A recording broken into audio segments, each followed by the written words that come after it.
amit tuh.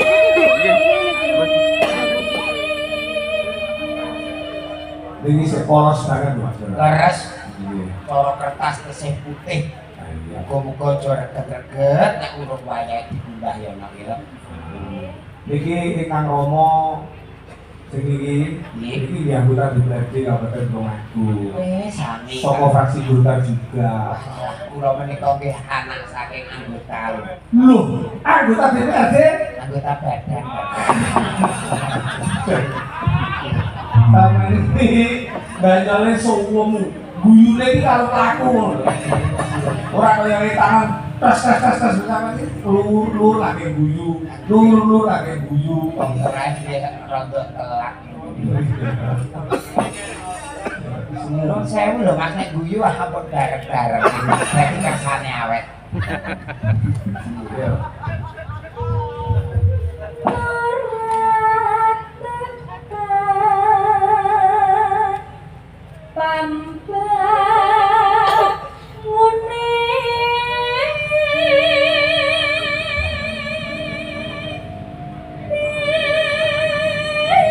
Aku tak dulu anakku. Wongan iki.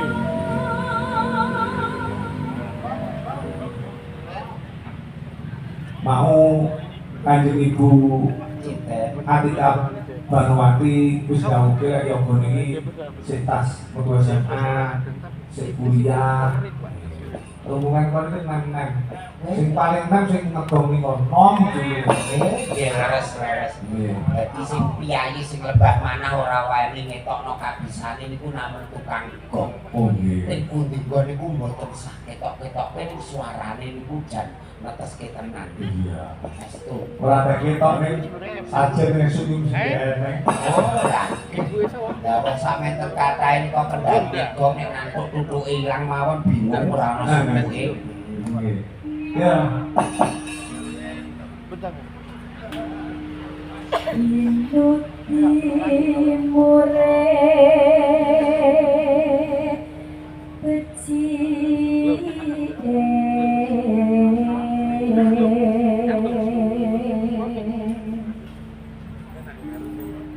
supaya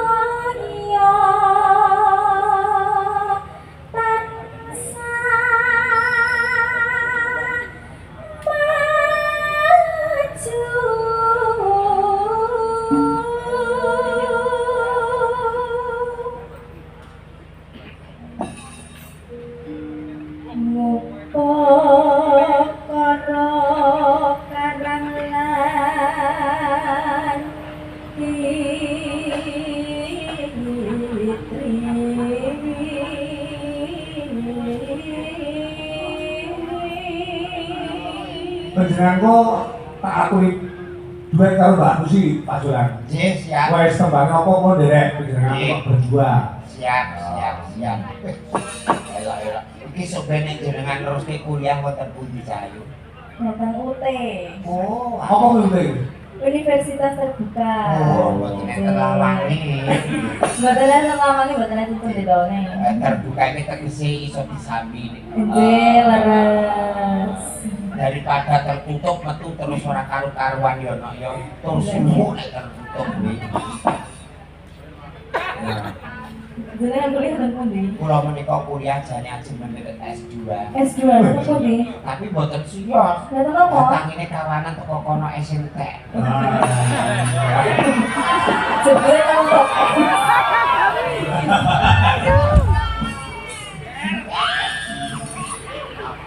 Lah kula juga langsung ora jurusan Dan apa nih? komputer karo hukum. Langsung juga komputer sore dihukum. Wah, niku jenenge PT Pencurian. Oh iya. Ya. Yuk ditelaske nak, ditelaske.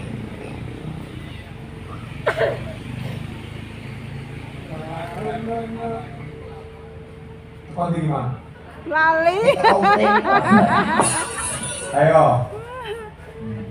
Kuya brukon tumandang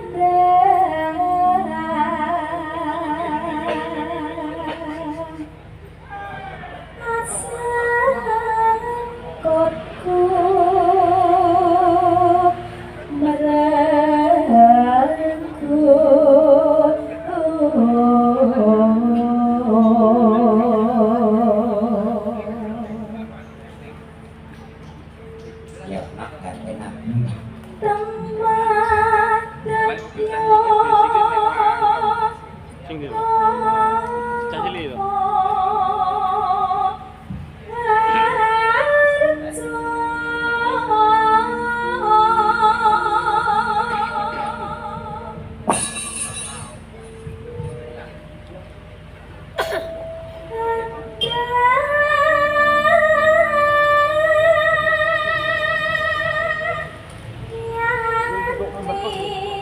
Oh, Mbak gitu. Gini. Itu di sekolah nih.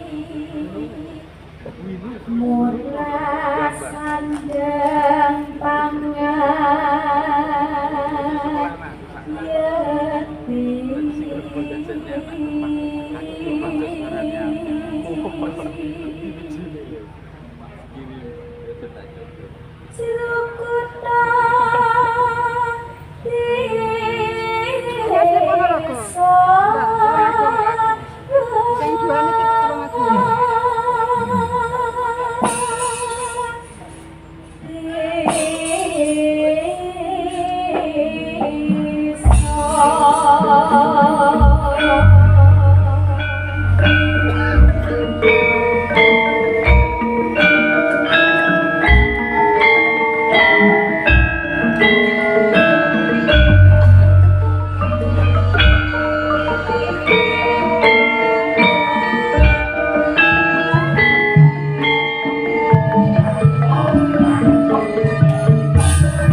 Mas Budi, Mas Budi,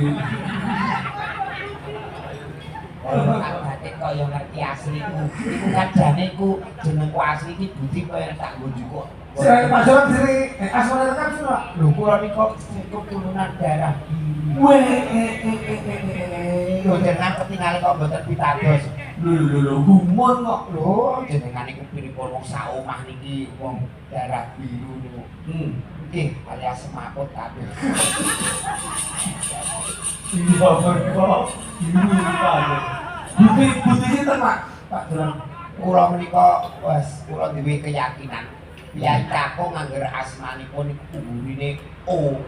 Niku mesti insyaallah nggih dadi sukses hidupnya. Wah. Pak Eko urine O, Dipujianto O. Nggih, enten sing gurine O niku ora sukses. Sapa? Dadi O alah yo ngoten niku. Iya. Nah, ini Mas Budi Wiroswara kula, Pak Joran. Ngaten. Niku sing sandinge niku, sing arep dialih niku. menika nggih lulusan saking perguruan tinggi-tinggi menika. Lho, pripun to? SSI, isi. Wah, isine napa mawon to, Pak Dik. Saiki go ngomong kali aku cakepan. Iya, moco Mas, moco awake dhewe nek awake dhewe wis faktor ku.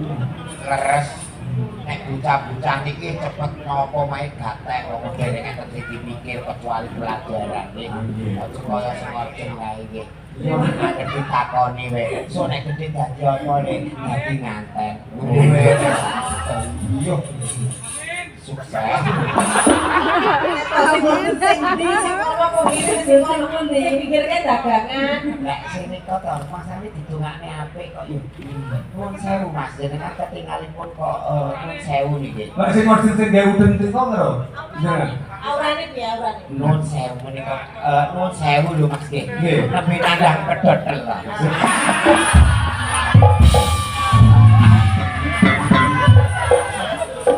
Hidup banyak perjalanan, hidup harus dijalani. Apapun itu tapi tetap semangat untuk menjadikan yang lebih baik. Semangat nopo niku lemes. Dan itu nek baku tangan mawon kemeringet niku semangat. Ayo, terus nggih.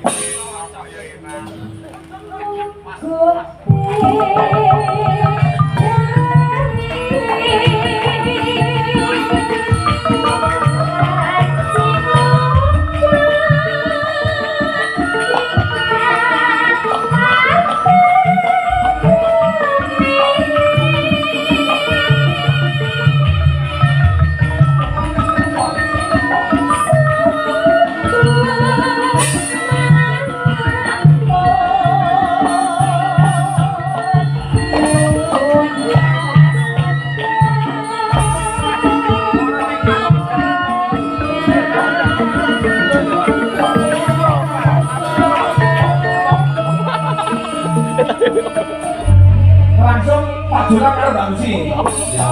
Wah, Suas, pripun? menika